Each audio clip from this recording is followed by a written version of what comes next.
Hello बच्चों, let's read the questions. The question says that which of the following graph is a correct representations between the atomic number Z and the magnetic moment of the d block element.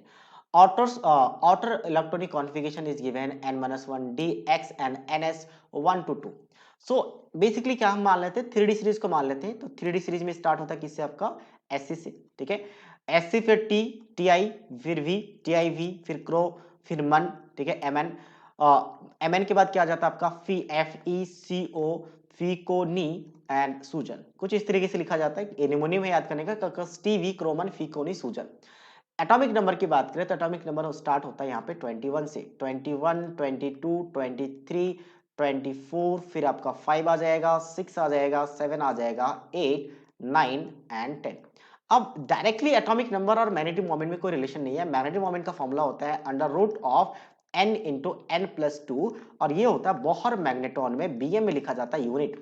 n की बात करें, n क्या है? Number of unpaired of electron. Number of unpaired of electron. अगर direct relation होता तो हम graph बना सकते थे.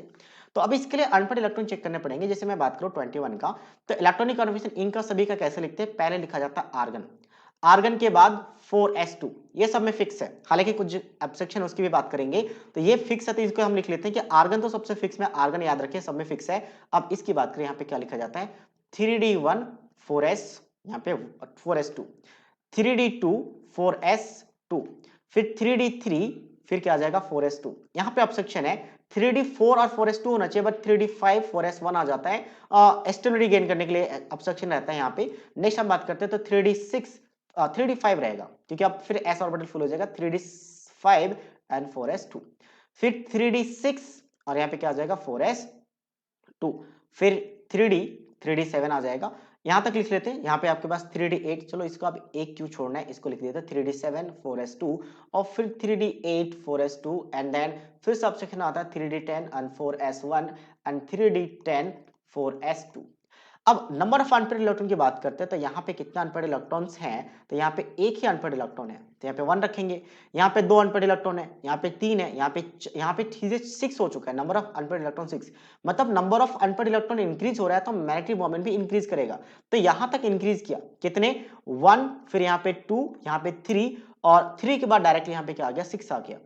फिर यहाँ की बात करें तो 4s तो पूरी फिल्ड है, और यहाँ पे d में 5 इलेक्ट्रॉन जाएंगे. तो d में अगर 5 इलेक्ट्रॉन जा रहा है तो पांचों इलेक्ट्रॉन कैसा रहेगा? आपका अनपेयर्ड रहेगा. इसके लिए तो यहाँ पे क्या आ चुका है? Unpaired electron 5. फिर यहाँ पे तो अब पेयरिंग होना स्टार्ट हो जाएगा. तो कितने बचे? 4 बचे. 4 के बाद 3, फिर 2, और फिर यहाँ पे 1, और फिर 0. तो मैंने पहले इंक्रीज किया और फिर डिक्रीज किया.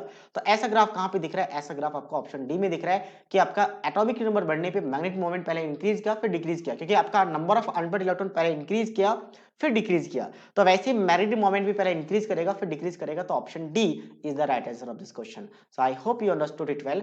All the best.